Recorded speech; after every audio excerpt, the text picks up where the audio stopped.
राम राम, जय भारत माँ, जय छत्तीसगढ़। आप सभी का मेरे YouTube चैनल सत्य साक्षात्कार में हार्दिक अभिनंदन एवं स्वागत है। आज अपने इस विश्लेषण आकलन के माध्यम से छत्तीसगढ़ की महासमुंद लोकसभा सीट का आकलन और विश्लेषण करने का प्रयास करते हैं और कोशिश करते हैं कि जमीनी हकीकत आज की स्थिति में क्या है, जब लगभग 28 दिन वोटिंग के बचे हैं। देखिए, महासमुंद लोकसभा जब से छत्तीसगढ़ राज्य बना है तब से भारतीय जनता पार्टी के कब्जे में है। यहाँ से अजीत जोगी जी भी चुनाव हार चुके हैं।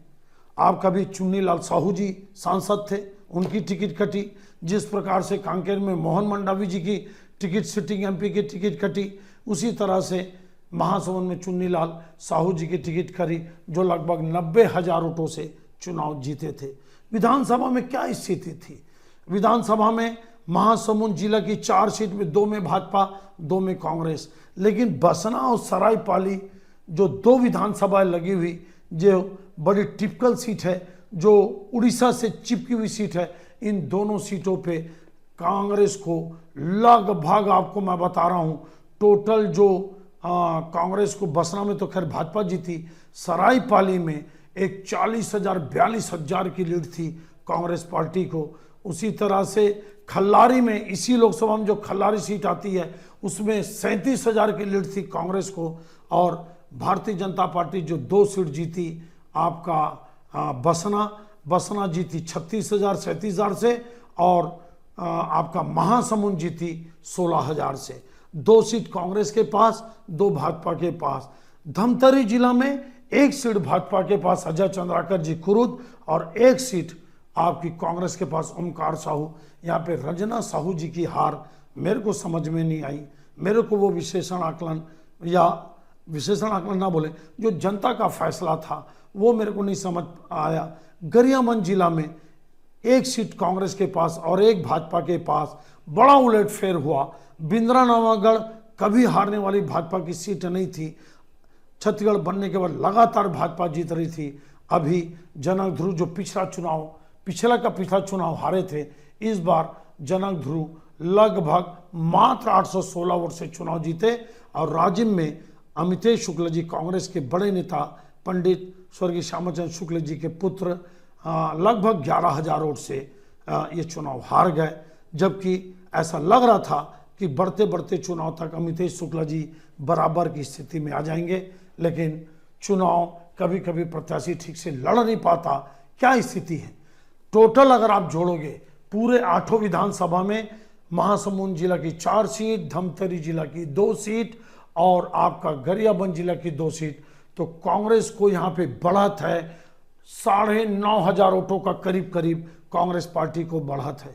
तो क्या ताम्रध्वज साहू जी जो दुर्ग से आकर चुनाव लड़ रहे हैं, क्या उनके लिए ये फायदेमंद वाला सौदा रहेगा? कहना कठिन है। कांग्रेस बीजेपी ने साहू का टिकट काटकर एक रूप कुमारी चौधरी जी, जो पूर्व में एमएलए थी बसना से और वर्तमान में जिला अध्यक्ष थी भारतीय जनता पार्टी महासमुंद जिला की, जो 10वीं पास है, उनको टिकट दिए। ये आपका पूर्व में विधायक थी, संगठन में जिला अध्यक्ष थी। इनका मुकाबला हो रहा है पूर्व गृह मंत्री, कई बार के एमएलए, सांसद, दुर्ग जिला के नेता, धमधा से विधायक, बेमेतरा से विधायक, दुर्ग ग्रामीण से विधायक ताम्रध्वज साहू जी से। लेकिन यह टिकट वितरण कांग्रेस का मेरे को समझ में नहीं आया। अगर साहू समाज से ही देना था तो आपको धनेश साहू जी को देना था, या लोकल में कांग्रेस के कई बड़े नेता हैं साहू समाज में, उनको देना था। ये मेरे को टिकट वितरण कांग्रेस का समझ में नहीं आया।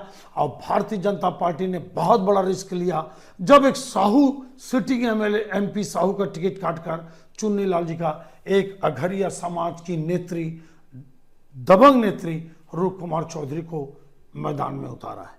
तो क्या लोगों का ये सोचना है कि महासमुंद सीट साहू बहुल सीट है, कांग्रेस के फेवरेबल सीट है, और कांग्रेस ने भी इसी जातिवाद के आधार पर ताम्रध्वज साहू को टिकट दिया।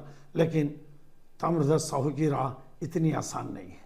आखिर वो साहू बहुल इलाके से ही हार के आए हैं, आपका दुर्ग ग्रामीण से। इतना आसान नहीं है। देखिए आप, और ताम्रध्वज साहू जी कोई इतने बड़े नेता भी नहीं, गृह मंत्री रहकर 5 साल मंत्री रहकर उन्होंने अपनी कोई अमीर छाप नहीं छोड़ी। लोग समझ नहीं पाए कि वो किस तरह से अपना मंत्री पद 5 साल चलाए। मैं जमीनी हकीकत की बात करता हूं, सभी नेताओं से मेरे बहुत अच्छे संबंध हैं, चाहे वो कांग्रेस के हों या भाजपा के हों या गोंडवाना के हों या बसपा के हों, लेकिन मैं जो जनता की नज़र में जो बातें चलती हैं, जो जमीनी हकीकत रहता है, मैं उसके आधार पर बात करता हूं। आपको मैं बता दूं, साहू समाज की बहुतायत है, कुरुद है, धमतरी है, राजिम है, बिल्कुल निश्चित रूप से महासमुंद है, बिल्कुल है। लेकिन आप ये मान के चलिए, अघरिया समाज भी बहुत ताकतवर समाज है, खेती किसानी से जुड़ा हुआ समाज है, लैंडलॉर्ड वाला समाज है, दाऊ एक प्रकार का दाऊ समाज माना जाता है अघरिया समाज को। और इनका जो डोमिनेटिंग एरिया है, ये बसना, सरायपाली से लेकर बिलाईगढ़ से लेकर सारंगगढ़ होते हुए रायगढ़ तक, यह अघरिया समाज की बहुत तूती चलती है, मजबूत लोग हैं, ताकतवर लोग हैं। तो अगर या फिर भारतीय जनता पार्टी का अपना कैडर है। और यहाँ से याद करिए आप, धनी साहू जी के अलावा अमितेश शुक्ला जी का बेटा भवानी शंकर शुक्ला जी भी टिकट मांग रहे थे।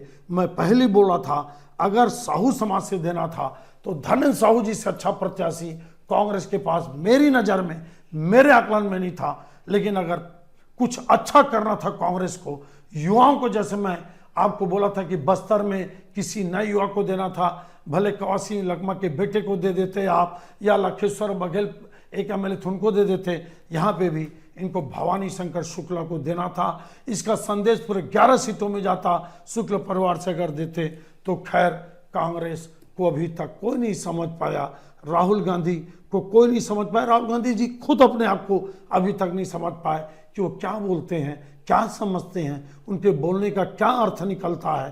कांग्रेस बहुत दुविधा में, मेरे को लगता है कि ताम्रध्वज साहू जी का इतने दूर से आकर लड़ना, और कोई इतना बड़े कदकाठी के नेता नहीं है कि वो कहीं भी चल दें। हाँ, अगर उनका कैडर होता, देखिए आप जान सकते हैं कि भारतीय जनता पार्टी में भी तो सरोज पांडे जी दूर से कोरबा आ गई, बिल्कुल बोल सकते हैं आप। लेकिन याद रखिए आप, Bharatiya Janata party cadre wise party है, वो कांग्रेस जैसी नहीं है। उसके कार्यकर्ता थोड़े बहुत दुखी होते हैं, फिर काम में लग जाते हैं। और कांग्रेस में तो कैडर है ही नहीं, कैडर वाइज तो बहुत बात की बात हो गई।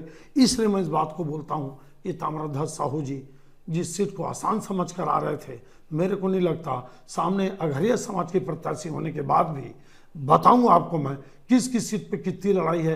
क्या द्वारकाधीश यादव जी, क्या चतुरी नंद जी, क्या ओमकार साहू जी, क्या आपके अमितेश शुक्ला जी, क्या जनक ध्रुव जी, क्या ये सब मिलकर ताम्रध्वज साहू को चुनाव जिता सकते हैं। इंतजार करिए मेरा अगले आकलन विश्लेषण का।